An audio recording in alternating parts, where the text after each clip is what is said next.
हरे राम, राम राम हरे हरे। ग्रंथराज श्रीमद् भागवतम महापुराण की जय।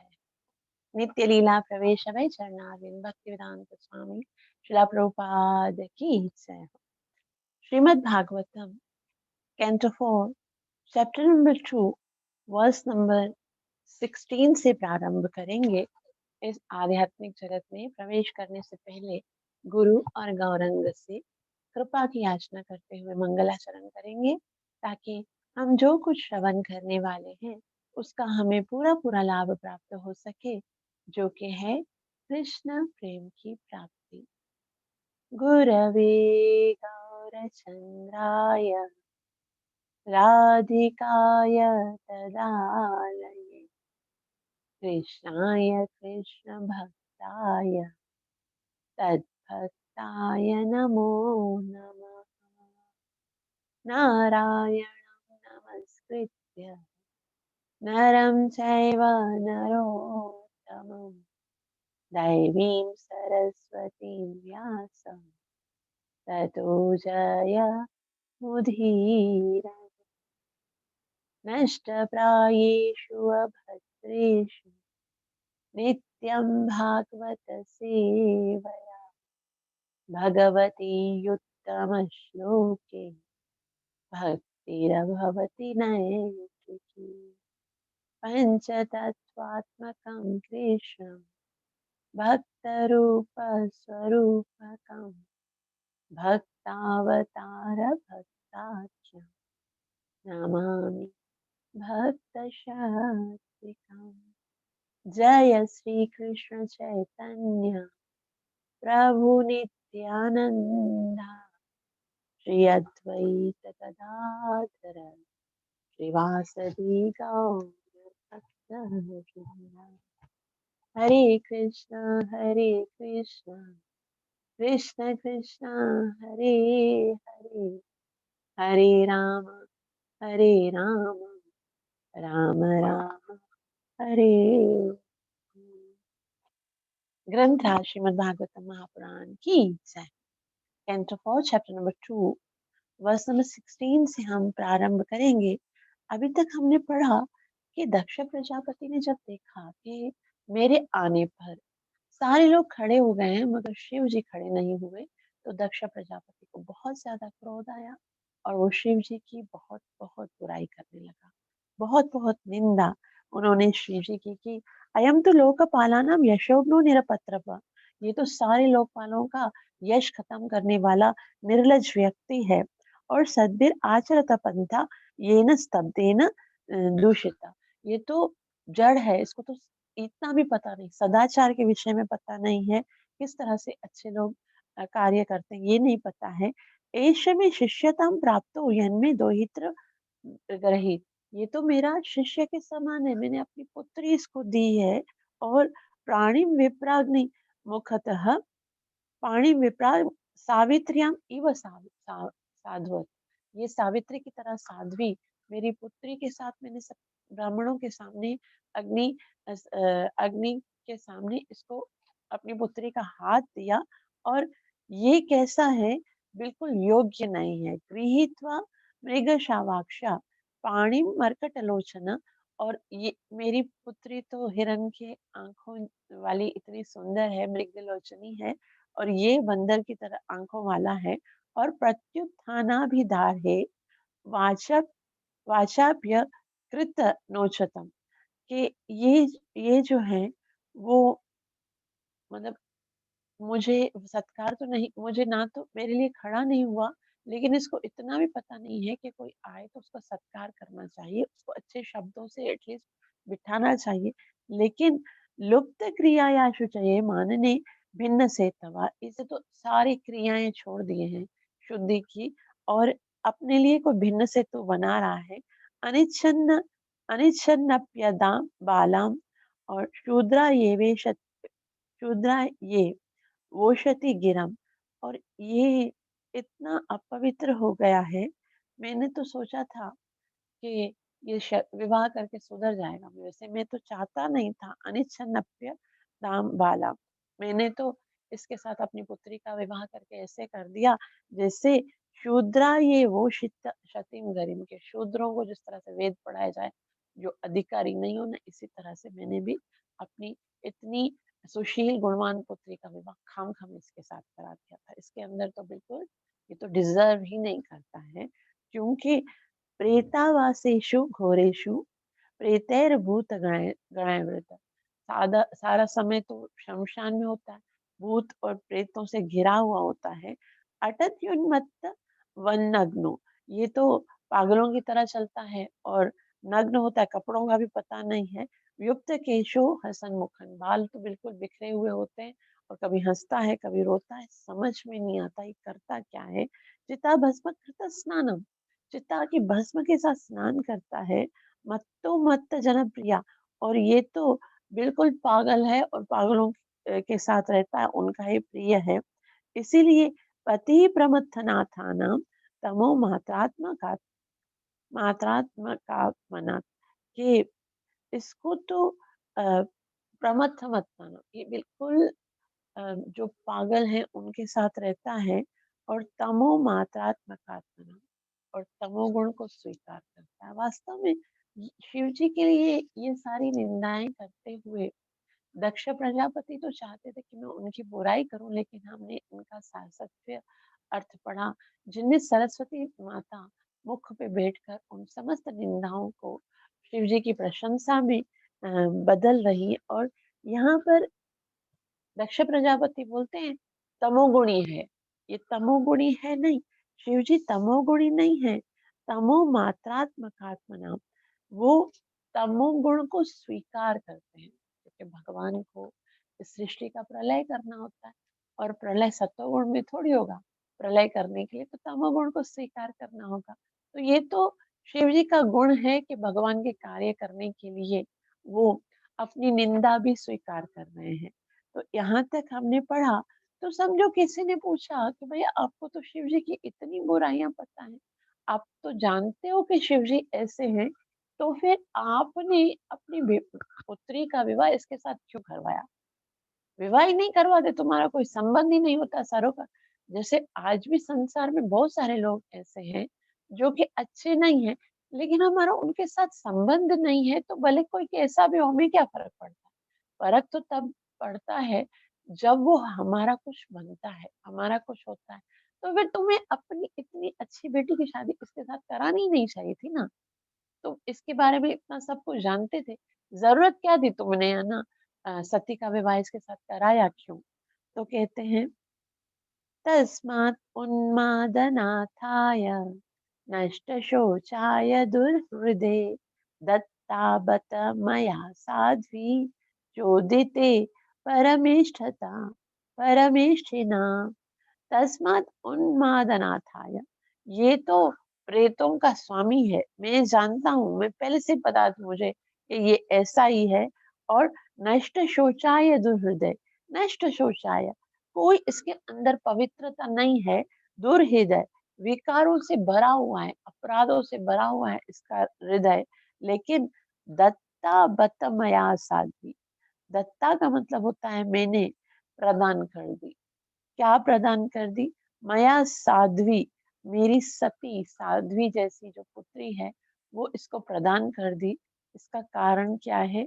चोदिते परमेष्ठिता, ये ये जो ब्रह्मा जी बैठे हुए हैं ना, जो मेरे पिताजी ब्रह्मा जी बैठे हुए हैं ना, इसने मुझे, है ना, ऐसा ब्रेन वॉश कर दिया, मुझे ऐसा इसने चक्कर में डाल दिया, मुझे समझ में नहीं आया और मैंने अपनी इतनी सुशील गुणवान पुत्री का विवाह इसके साथ करा।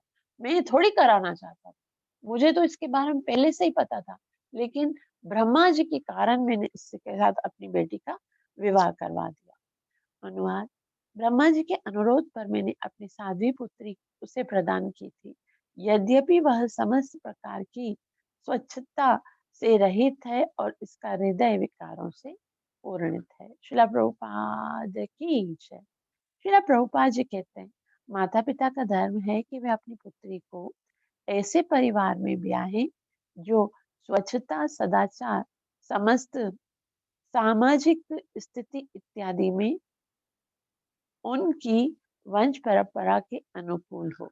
यानी कि विवाह जो है वो अनुकूल व्यक्ति के साथ जो सदाचारी हो, स्वच्छ हो, संपत्ति उसके पास हो और सामाजिक स्थिति जो है वो थोड़ी इक्वल हो। मतलब पुत्री का विवाह बहुत बड़े खानदान में नहीं कराना चाहिए। अगर बहुत बड़ा खानदान होगा तो भी हम उनके साथ इतना अच्छे से डील नहीं कर पाएंगे क्योंकि हमसे बड़ा होगा और हम हमेशा झुक के रहेंगे, वही बड़े लोग हैं, हम उनके साथ क्या कर सकते हैं। और जो अगर बहुत ही छोटे लोग के साथ, निम्न कोटि के लोगों के साथ कराया जाएगा तो भी अम, अ, हमेशा एक दुख रहेगा कि हम हमारा इतना अच्छा खानदान है, हमारा इतना नाम है और हमने इसके साथ विवाह जो है वो इक्वलिटी, यहाँ पर देखो श्रील प्रभुपाद जी कहते हैं कि उनकी वंश परंपरा के अनुकूल हो, इक्वल हो, उसके साथ विवाह कराना चाहिए तो संबंध बहुत गहरा बनता है।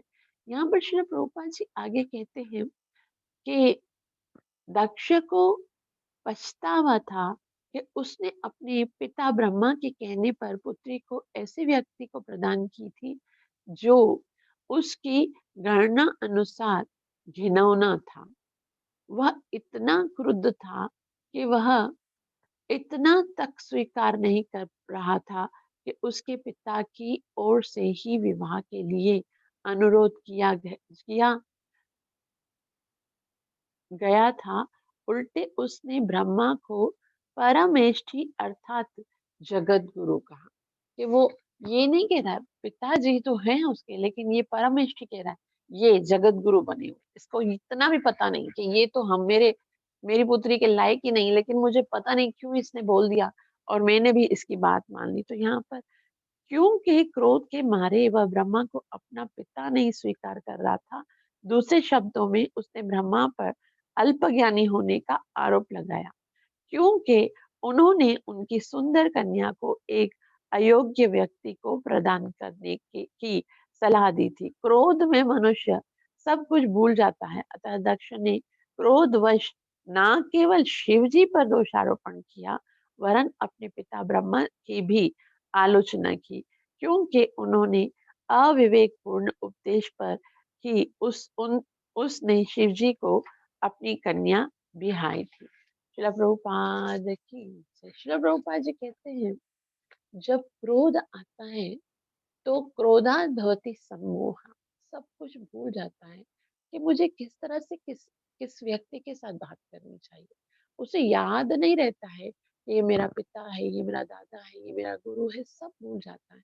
हालांकि ब्रह्मा जी जो हैं वो पिताजी हैं और वो जानते हैं, वेदों के अनुसार सब जानते हैं, लेकिन दक्ष प्रजापति को उस समय उनकी कोई भी योग्यता नहीं दिख रही थी।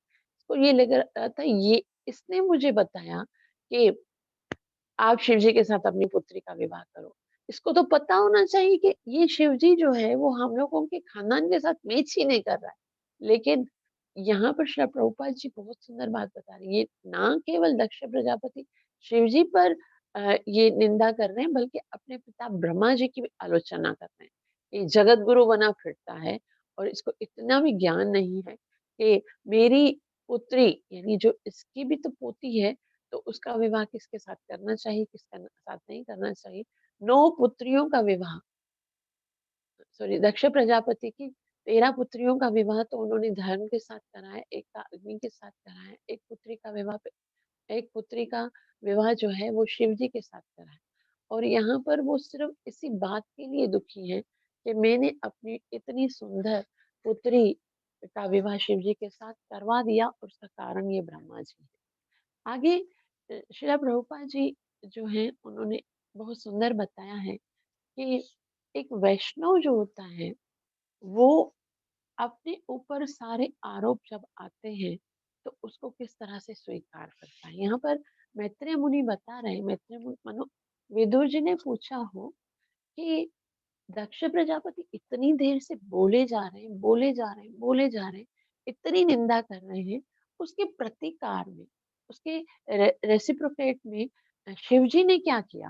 क्या शिव जी ने भी उनको कुछ भला बुरा बोला? क्या शिव जी ने भी उनके साथ कुछ क्रोधित होकर वचन बोले कि मैं तो नहीं लेके आया था ना विवाह का प्रस्ताव, मैंने तो नहीं कहा था ना कि मेरे साथ अपनी पुत्री का विवाह करो, तो फिर मुझे क्यों आप आरोप दे रहे हो? मैं तो पहले से ऐसा था, लेकिन कुछ भी नहीं। वास्तव में भक्तों, ये यहाँ पर एक वैष्णव को किस तरह से आचरण करना चाहिए, वो ज संसार में हमारी भी बहुत लोग निंदा करेंगे, बहुत लोग भला-बुरा कहेंगे, लेकिन एक वैष्णव का आचरण कैसा होना चाहिए, ये बताते हुए मैत्रेय मुनि कहते हैं, मैत्रेय उवाच विनिन्द्यैव स गिरीशम् अप्रतीपम् अवस्थितं दक्षोत्थापाय दक्षोत्थाप उपस्पृश्य क्रुद्ध शप्तुं प्रचक्रमे विनिद्यैवं स गिरीशम। विनिद्यैवम यानी मैत्रेय मुनि कह रहे हैं कि इस तरह से विनिद करके, निंदा करके, अपराध करके, गालियां देकर स गिरीशम, गिरीशम का मतलब होता है शिव जी। शिव जी को इस तरह से निंदा करने के बाद दक्ष प्रजापति जैसे ही कह रहे थे, लेकिन शिव जी अप्रतिपम अवस्थितम, शिव जी पर इसका थोड़ा भी असर नहीं हुआ। ये है वैष्णव कि कोई कुछ भी कहे, ऐसा नहीं है कि वो शिव जी बाहर-बाहर से बोल रहे थे, कभी क्या करूँ? मेरा ससुर है तो मुझे वो सुनना पड़ रहा है, दिल में रोक रहा है, नहीं, अप्रतिभम, उनको कुछ असर ही नहीं हुआ। जैसे सूर्य कितना ज़ोर से चमकता है और नीचे बैठा हुआ कोई व्यक्ति सूर्य को बोले कि सूर्य निर्लज्ज है, इसको इतना भी पता नहीं है कि कितने लोग गर्मी में मर रहे हैं, ये अपनी सूर्य की तपिश खत्म नहीं कर रहा। सूर्य को क्या फ़र्क पड़ता है? कोई फ़र्क पड़ता है क्या कि कोई उनके लिए कुछ भी बोले? वो अपनी ड्यूटी कर रहे हैं और करते रहेंगे। चाहे कोई मरता है, कोई झुलसता है, वो तो अपने कर्तव्य को पूरा करते रहेंगे। इसी तरह से शिव जी, उनको कोई फ़र्क नहीं पड़ता, वैष्णव को भी कोई फ़र्क नहीं पड़ना चाहिए। इसका मतलब ये नहीं है कि हम आचरण गलत करें। आचरण तो हमेशा वैष्णवों के बिल्कुल सुंदर होने चाहिए, दूसरों के लिए एग्जाम्पल होने चाहिए। लेकिन चाहे अगर कोई निंदा कर भी रहा हो, तो भी वैष्णव को उससे विचलित नहीं होना चाहिए। जैसे अगर कोई आसमान जो है, उसके ऊपर कोई कुछ भी थूकेगा, तो वो उसके मुँह पर ही गिरेगी ना, इससे आसमान का कोई भी तिरस्कार नहीं होगा। उसी तरह से वैष्णव को कोई फ़र्क नहीं पड़ता है। कोई उसके ऊपर चाहे कितना बड़ा लांछन लगाए, कितना बड़ा उनका अपराध करे, लेकिन वैष्णव स्थिर रहते हैं। क्योंकि उन्हें पता है कि भगवान आके रक्षा करेंगे, तो वो भगवान के ऊपर इतना उनको विश्वास होता है। तो उनको कोई फ़र्क नहीं पड़ता उनके बारे में कोई क्या बोलता है, कोई क्या बोलता है। तो इसके कारण वो दक्ष प्रजापति ने पहले तो बहुत बोला, लेकिन देखा जब महा कि शिव जी को कोई भी अ, असर नहीं हो रहा है, कोई भी उनको फ़र्क नहीं पड़ रहा है, तो उसका क्रोध और बढ़ गया। पहले तो क्रोध केवल लिमिटेड था, वो बोल रहा था, गालियाँ दे रहा था, निंदा कर रहा था। लेकिन अब उसने क्या किया, ये दक्षोथाप उपसृज्य, पहले तो दक्ष प्रजापति ने उपस्पृश्य यानी हाथ तथा मुँह धोकर, हाथ मुँह धोकर, क्रुद्ध शब्दों प्रचक्रमे, क्रुद्ध यानी क्रोध के साथ, नाराज होकर, शब्दों यानी शाप देना, प्रचक्र में प्रारंभ किया। उसने बोला इसको फर्क नहीं पड़ रहा ना, अब दिखाता हूँ मैं। और फिर उसने इतना क्रोधित हुआ कि वो उनको शाप देने लगा, शिव जी को शाप देने लगा। और अनुवाद देखिए, मैत्रेय मुनि ने कहा, इस प्रकार शिव जी को अपने विपक्ष में स्थित देखकर दक्ष ने जल से आचमन किया और निम्नलिखित शब्दों से शाप देना प्रारंभ किया। तो यहाँ पर बताते हैं कि वैष्णव को अगर कोई शाप भी देता है, तो भी उसका मतलब ऐसा नहीं है कि शिव जी के अंदर कोई ऐसे गुण नहीं है, वो शाप नहीं दे सकता है, या फिर वो कुछ बोल नहीं सकता है, दक्ष प्रजापति के लिए वो भयभीत है, नहीं। वो बोल सकते हैं, वो शिव जी भी शाप दे सकते हैं, लेकिन यहाँ पर वैष्णव का आचरण बताया गया। एक बारी क्या हुआ, संत एकनाथ जी, एकनाथ जी पंढरपुर में रहते थे और रोज सुबह पंढरपुर में भगवान विट्ठल और विट्ठल और लक्ष्मी के दर्शन करने के लिए जाते थे। एक बारी क्या हुआ, वो सुबह सवेरे उठे, इतना सर्दी का समय था, बहुत ठंड लग रही थी और सर्दी के समय उन्होंने क्या किया, जल्दी, जैसे रुक्मिणी विट्ठल का जो टेम्पल है, उसके साथ में एक नदी बहती है, नदी का नाम है चंद्रभागा। अब सुबह को शीत का समय था, बहुत सर्दी लग रही थी, वो ब्रह्म मुहूर्त में उठे और नदी में स्नान किया और चंद्रभागा नदी में स्नान किया। जल्दी जल्दी वो घर की ओर जा रहे थे और जब वो घर की ओर जा रहे थे तो रास्ते में क्या हुआ, जैसे एक बिल्डिंग थी, उसके तीसरे माले पर एक मुस्लिम व्यक्ति था। उन्होंने उसके ऊपर, सुबह-सुबह वो भी शायद पूजा की तैयारी कर रहा था, तो उसने क्या किया, वो उसके ऊपर कुल्ला कर दिया। यानी कि पानी से कुल्ला किया और वो डायरेक्ट से संत एकनाथ के ऊपर गिरा। अब वो तो अपवित्र हो गए, वो अपनी साधना कैसे करेंगे? वो तो उस समय जा रहे थे मंदिर में पूजा करने के लिए, लेकिन अब ये अपवित्र ता के साथ कैसे जाए? तो उन्होंने क्या किया, वो वापस से गए स्नान करने के लिए कि मैं वापस से स्नान करके धोती को धो के पहन लूंगा, सूख जाएंगे जब तक जाएंगे। तो जैसे ही वो है, तो वापस से वही सीन, वो जो तीसरा महीना है, तीसरा माला जो तीसरा फ्लोर है, वहां से किसी मुस्लिम ने उनके ऊपर कुल्ला कर दिया। तो उन्होंने दूसरी दफा भी स्नान किया, फिर तीसरी दफा स्नान किया, ऐसे करते करते करते 50 दफा, 50 दफा वो ऊपर से पानी उनके ऊपर गिरा रहे थे, कुल्ला कर रहे थे। तो वो 50 दफा स्नान करके आए और जैसे ही वो स्नान करके आए तो 51 दफा जब वो वहां से गुजर रहे थे, तब वो जो मुस्लिम व्यक्ति था, वो बहुत दुखी हुआ और नीचे आकर क्षमा याचना करने लगा और क्षमा मांग के पूछता है कि हे वैष्णव, मैंने आपके ऊपर 50 दफा कुल्ला किया, आपको क्रोध नहीं आया, मुझे क्षमा कर दीजिए, मैंने आपके साथ इतना बुरा किया, मुझे बहुत एहसास हो रहा है कि मुझे ऐसा नहीं करना चाहिए। आपकी पूजा में लेट हो गया, आपकी आपकी मंगल आरती मिस हो गई, लेकिन मेरी कारण।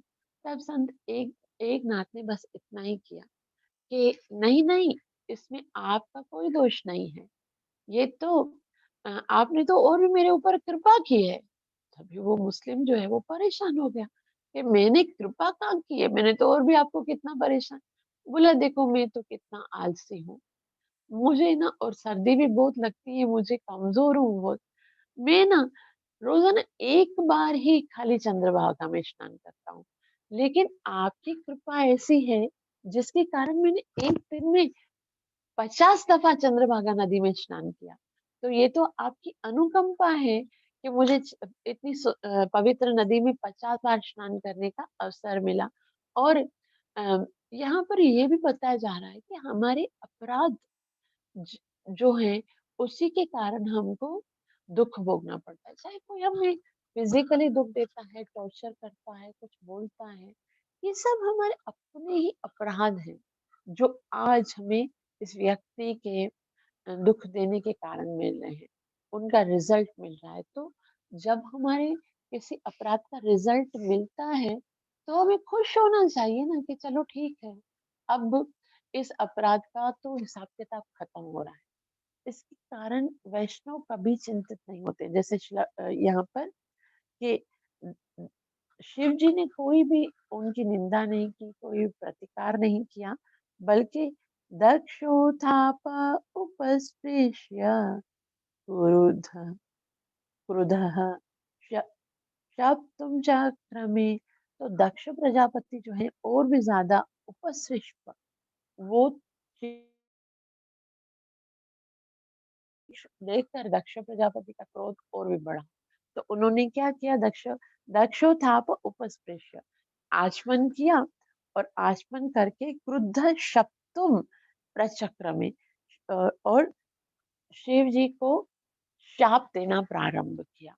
तो यहाँ पर दक्ष प्रजापति जो है इतनी निंदा करने के उपरांत आज शिव जी को श्राप दे रहे हैं। क्या श्राप दे रहे हैं? अयं तु देव यजन इंद्रोपेन्द्रादिभिर्वत सहभागं न लभताम् देवैर्दे देवैर्देवगणाधम, कि ये जो है वो गण अधम यानी समस्त देवगण अधम, समस्त देवताओं में अधम है। इसके अंदर कोई पवित्रता नहीं, इसके अंदर कोई योग्यता नहीं है, इसलिए सभागम न लभता, आइंदा से यज्ञ में इसका भाग नहीं निकलेगा। मतलब देवता जो वस्तुओं को भोग करते हैं ना, तो यज्ञ में जो हम आहुति डालते हैं वो देवताओं का भोजन होता है। तो देवता गण बोल रहे हैं कि देवता गण ने, दक्ष प्रजापति बोल रहा है ये तो लायक नहीं है, तो इसके लिए आइंदा से देवताओं के साथ भोजन नहीं करेगा। इसको बहुत ही सुंदर, अभी सरस्वती माता तो जिह्वा पर बैठी हुई है और सरस्वती माता इसका बहुत सुंदर अर्थ बता रही है कि एक भक्त को कभी भी अभक्त के साथ प्रसाद नहीं लेना चाहिए। देवता अभक्त नहीं है, लेकिन स्वर्ग में क्या है कि स्वर्ग, यहाँ पर बताया जा रहा है कि सारे देवी देवता जो है वो एक, मतलब स्वर्ग में कैसा जीवन गुजारते हैं, भक्ति वाला तो जीवन नहीं गुजारते हैं ना, अय्याशी वाला जीवन गुजारते हैं। और भक्तों को ऐसे व्यक्तियों के साथ कभी भोजन लेना ही नहीं चाहिए। भक्तों को जो है वो भोजन किनके साथ लेना चाहिए? भक्तों के साथ लेना चाहिए। जो जिनके साथ रहता है वैसा ही उनका आचरण बन जाता है। तो शिव जी जो है वो क्योंकि महान है, उनकी स्थिति उच्च है, इसलिए आइंदा से वो देवताओं के साथ भोजन नहीं करेंगे, बल्कि देवताओं से पहले उनको मिल जाए। तो देवता, क्योंकि यहाँ पर सरस्वती माता जो है वो अर्थ को बदल के बता रही है, प्रशंसा कर रही है।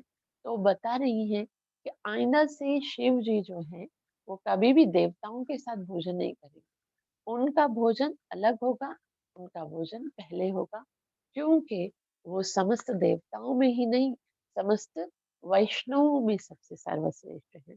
तो यहाँ पर मैत्रेय मुनि कहते हैं, देव देवता तो यज्ञ की आहुति में भागीदार हो सकते हैं, किंतु समस्त देवों में अधम शिव को यज्ञ भाग नहीं मिलना चाहिए। तो उन्होंने ये श्राप दिया कि आइंदा से जो यज्ञ होगा उसमें शिव जी का भाग नहीं निकाला जाएगा। श्रीला प्रभुपाद की जय। श्रीला प्रभुपाद जी कहते हैं कि इस शाप के कारण शिव वैदिक यज्ञों की आहुति में भाग लेने से वंचित ही रहे। इस प्रसंग में अ, त्रिविश्वा श्री विश्वनाथ चक्रवर्ती श्री विश्वनाथ चक्रवर्ती की टीका है कि दक्ष के इस शाप से शिवजी अन्य भौतिकतावादी देवताओं का साथ देने की बला से बचे रहे, कि अब तो क्योंकि देवताओं के साथ उनको बैठ के खाना भी नहीं पड़ेगा, इसलिए विश्वनाथ चक्रवर्ती ठाकुर बोलते अब आजाद हो गए शिव जी। अब बॉन्ड नहीं है कि मुझे इनके साथ कार्य करना है, ये देवताओं के साथ सहयोग रहना है। तो यहाँ पर श्रीला प्रभुपाद जी कहते हैं कि देवताओं के समान भौतिकतावादी लोगों के साथ उन्हें उठते बैठते इस प्रकार दक्ष का शाप एक प्रकार से वरदान सिद्ध हुआ, क्योंकि इसके कारण शिव को अन्य देवताओं के साथ जो अत्यंत भौतिकतावादी थे, खाना अथवा उठना बैठना नहीं पड़ेगा। हमारे समक्ष गौर किशोर दास बाबा जी महाराज से ने व्यावहारिक दृष्टांत प्रस्तुत किया है। वे शौचालय के समीप जाकर बैठकर हरे कृष्ण का जप करते थे, क्योंकि अनेक लोग आकर उनके हरे कृष्ण महामंत्र में बाधा डालते थे। इसीलिए उनकी संगति से बचने के लिए ही वे शौचालय के पास बैठे रहते थे, क्योंकि तब भौतिकतावादी लोग गंदगी तथा दुर्गंध के कारण निकट जाना पसंद नहीं करते थे, किंतु वे इतने महान पुरुष थे कि ओम विष्णुपाद परमहंस प्रवीण जी का आचार्य श्रीमद् भक्ति सिद्धांत सरस्वती गोस्वामी महाराज के गुरु बने। तो निष्कर्ष यह निकल निकल सकता है कि शिव जी जानबूझकर ऐसे आचरण करते थे कि जिससे भौतिकतावादी लोग उनकी भक्ति में बाधक ना बने। शिला प्रभुपाद की।